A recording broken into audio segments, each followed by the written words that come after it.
তুমি কি শুধু টাকার জন্য এই কাজটা আমি টাকার জন্য তো আপনারা জেনে থাকেন যে বিগত 28 তারিখের দিকে আমাদের যে মাননীয় সংসদ সদস্য ব্যারিস্টার সাইদুল হক সুমন সাহেব ওনাকে একটা মেসেজ দিয়েছিল যে আমাদের পশ্চিম চুনারুঘাটের মাধ্যমে যে আমি একটা তথ্য দিতে চাচ্ছি, যে তথ্যটা অত্যন্ত গুরুত্বপূর্ণ আমাদের সংসদ সদস্যের জন্য।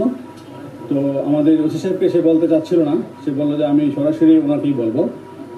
তো যেহেতু সে বলতে চাচ্ছিল না এবং একটা থ্রেটের বিষয়ে বলবে, সেই প্রেক্ষাপটে আমাদের ওসি সরাসরি সংসদ সদস্যের কাছে গিয়েছিলেন। তো ওনাকে জিনিসটা বলার পরে উনি হোয়াটসঅ্যাপের মাধ্যমে তার সাথে কথা বলিয়ে দেয়। তো আমাদের মাননীয় সংসদ সদস্য ওনার পরিচয় জানতে চায়, বাট সে পরিচয় বলেনি, পরিচয় দিতেও চায়নি। তো আমরা যেটা প্রাথমিক ইনভেস্টিগেশনে যেটা পেয়েছি, সে মূলত আসলে গেমলার, অনলাইন গেমলার ছিল এবং গেম খেলে, প্লাস সে হলো বিদেশে টাকা পাঠানো, বিদেশে লোক পাঠানো নামে প্রতারণা করে, টাকা আদায় করে মানুষের কাছ থেকে, লোক পাঠাতে পারে না। এবং সে কিন্তু ব্যক্তিগত জীবনে 2 বিয়ে করেছে। তো তার মূলত টার্গেট ছিল যে সে সবসময় ডার্ক ওয়েবসাইটে গিয়ে একটি লিঙ্ক পায়, সেটা হলো হিটম্যান ওয়েব যে লিঙ্ক, সেই লিঙ্কে সে একটা গল্প দেখে। সেই গল্পতে ছিল যে এক ইন্ডিয়ান এক বড় ব্যবসায়ী ছিল, সেই এক প্রতারক ওই ব্যবসায়ীকে বলেছিল যে আপনার একটি গুরুত্বপূর্ণ তথ্য আছে, যে আপনাকে মারার জন্য কিছু লোক রেডি আছে, তো আপনি যদি আমাকে কিছু টাকা পয়সা দেন তাহলে আমি সেই তথ্যগুলো বলে দেব। তো সেই ব্যবসায়ী তাকে সেই প্রেক্ষাপটে মানে কৌতূহলবশত কারা আমাকে হত্যা করতে চায় সেই তথ্য জানার জন্য তাকে কিছু রুপি দেয়। তো সেই প্রায় 2-3 লক্ষ টাকা রুপি দেয়। দেওয়ার পরে তখন সে তো প্রতারক, তখন ওই ব্যক্তি কী করে, সে আবার তার মোবাইল থেকে সে চলে আসে, মানে অফলাইনে চলে আসে এবং তার সব কিছু বন্ধ করে দেয়। তো সেও সেই গল্পের ছলেই মনে করেছিল যে আমিও দেখি কিছু টাকা পয়সা ইনকাম করতে পারি কিনা। তো সে তো দেখতে পাচ্ছে যে বিভিন্ন মিডিয়াতে বা বিভিন্ন সময় তার বিভিন্ন থ্রেটের কথা সে জানতে পেরেছে।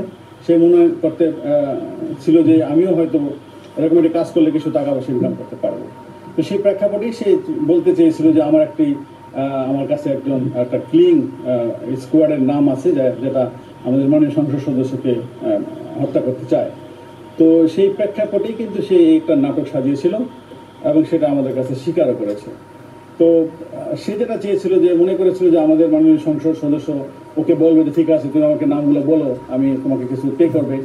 যখন দেখলো যে না, সে তো কোনো টাকা পেই করবে না, বরঞ্চ সে আরও মামলা জিডি করার জন্য চেষ্টা করতেছে এবং সোশ্যাল মিডিয়াতে চলে আসছে, সে এই ভয়ে সাথে সাথে সে তার মানে মোবাইল যেটা যে সে সবসময় কথা বলতো, সেই মোবাইলটা কিন্তু সে ভেঙে ফেলছে এবং সে অন্য একটি মোবাইল নিয়ে, সেখানে সে কখনোই বাংলাদেশি সিম ইউজ করতো না, সে একটি হোয়াটসঅ্যাপ নাম্বারে কথাও বলতো না।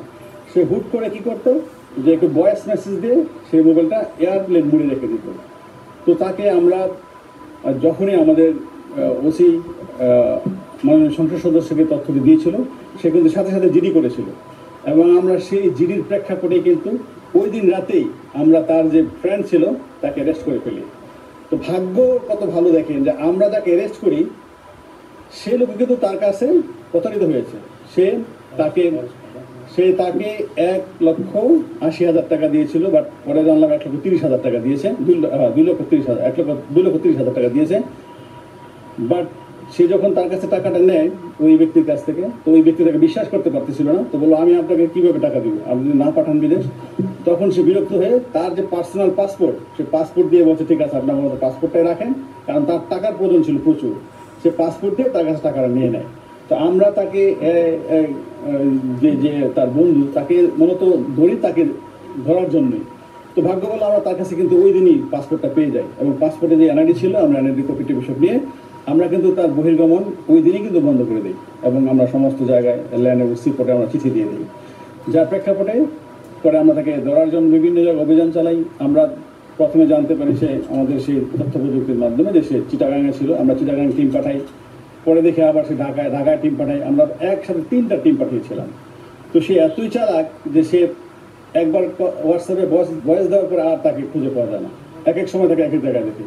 পরে তার মোবাইলে আমরা কিছু বিকাশ করি, বিকাশ করার পরও সে আবার, সে তো অনলাইন গেমলার ছিল, সেই গেমলার তার একটা অ্যাকাউন্ট ছিল, সে কী করতো, ওই যে টাকাটা আমরা পাঠাতাম সে ওই অ্যাকাউন্টসে যোগ করে ফেলতো এবং অনলাইনে যে অটোমেটিক্যালি তার কাছ থেকে বিভিন্ন জায়গায় বিকাশের মাধ্যমে তার অ্যাকাউন্টসে টাকাটা আউট হতো। তো তাকে ট্রেসিং করা অনেক টাফ ছিল। তো যাই হোক, আমরা আমাদের সিটিটিসির